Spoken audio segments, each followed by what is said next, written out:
Well, we've been waiting all week for this. Welcome to Gillette Trade Debate, where our experts go inside 50 as they analyse the hottest trade topics in less than a minute. We've got our most senior writers on the job. Ashley Brown and Pete Ryan are here.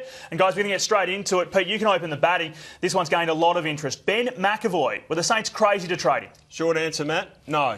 Ash, I think this crazy Chris Palkin has actually managed to pull off a win-win-win for everyone, including Ben McAvoy. They've managed to get 2 picks and a New Zealander in Shane Savage. That'll help their marketing in New Zealand. Ben McAvoy in Cambodia jumped on the tuk-tuk, said, let's sign here. He knows that recycled ruckmen win premierships. Let's look. Hale, Ottens, Jolly, Mumford, the last 4 flags. It's not a bad record, so here's a chance again. Look, they borrowed the real estate adage, Pete. They sold high. The high part of the market when he was in demand. Get him off to Hawthorn where he'll be appreciated. Savage comes in, walk-up start to their starting midfield, particularly if Dal Santo and Montagna go. And it just works for everybody. They've now got 3 picks inside the first 20, St Kilda. That is really good trading. Great base to rebuild. What I can't understand, though, Ash, is why don't they take the same aggressive approach when it comes to Dal Santo? They're dilly-dallying around with Dal. Madness. We'll talk more about Dal Santo a little later. Will Dale Thomas give Carlton bang for their buck? Ash. Matt, have you seen the photoshopped image of him in the Carlton jumper? They love him. The fans love him. The number, whatever number they give him, Pete, they'll be walking out the door at Visy Park before too long. Look, good footballer, loves playing for Mick Malthouse. I see no downside. You say the fans love him. I'm not sure the Collingwood fans love him. We wait for that rematch. Ancient history now. His ankles are like Vitabrits. We don't know whether he's going to last for 4 years.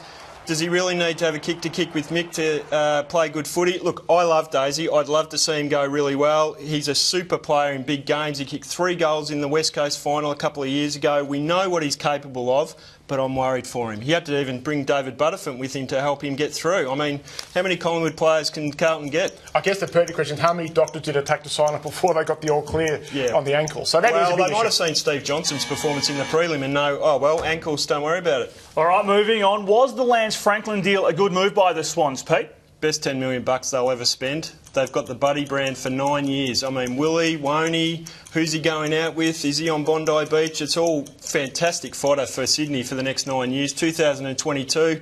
If you break it down strictly on football terms, well, it's a struggle. He's kicked, I think, 580 goals in 9 years. So if he repeats that at Sydney, I think I've broken it down to $3,000 a goal. That's fairly expensive, but some of Buddy's goals are probably priceless, really.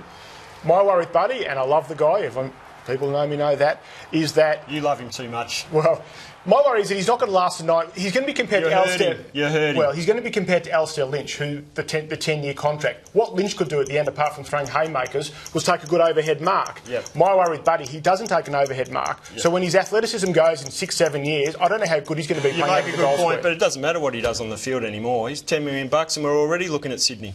All right, speaking of big paydays, Eddie Betts, did the Crows pay too much, do you think, Ash? Well, if it's $500,000 a year for 4 years, and absolutely they overpaid. This is a guy who's averaged 1.58 goals in his career. 1.58. Per game. I mean, look, he's a showman, he's an entertainer, but that's the sort of money you pay, Pete, for a key position player or a gun midfielder, surely. You're half right, I think, but you have to pay overs to get free agents. They went through best bets and they thought we can get the best of Eddie Betts. I mean, why wouldn't you make the deal? This Adelaide needs a bit of spark. They've got Taylor Walker and now they've got Eddie Betts at his feet.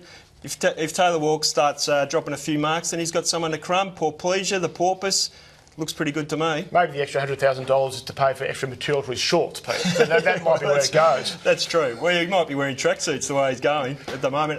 Look, Adelaide's got a great midfield. All they need is forward firepower, and they're going to offload a couple of midfielders, potentially Ricky Henderson coming down. I think Betts he didn't go well this year. He's averaged 38 goals a season before Mick arrived, so he's a class player. Pete, changing topic, should clubs be chasing Paul Chapman? Oh, there's no doubt. Even if they only get 6 games at him, he probably played 4 games at the end of this season. One against Sydney, he was the spark that ignited Geelong.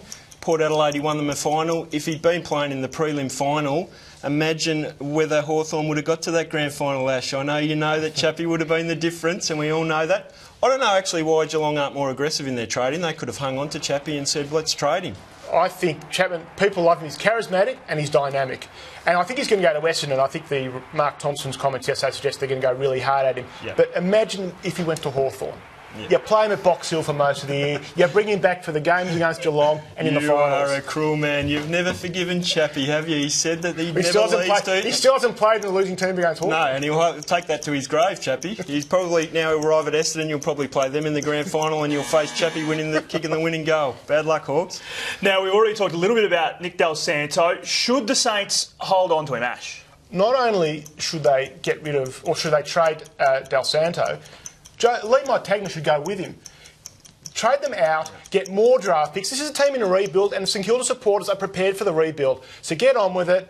And if Dal Santo and Montagna aren't sure they're doing the right thing by St Kilda, gents, take yourselves off to Point Cook, go to Caroline Springs or wherever, have a coffee with Brian Lake, and he will tell you what you need to do for the next stage of your footy career. Good for the player, too simplistic though, Ash. Not good for the Saints. How's their midfield going to be without Dal Santo and Montagna? They'll look like Melbourne's midfield. They couldn't even get it up forward this year.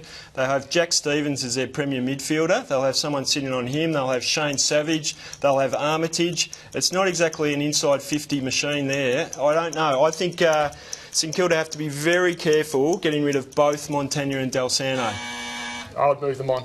Final topic. Will Colin Sylvia be a game changer for Freo? What do you think? Look, I'm not a massive fan of Colin Sylvia. I'll probably defer to you on him, Pete. You've seen more of him than me. But what we do know, if players who go to Freo or play in a Ross Lyon, they become better footballers. We also know with Fremantle that one thing they still probably lack is a bit of forward firepower. He's a very good inside 50 player.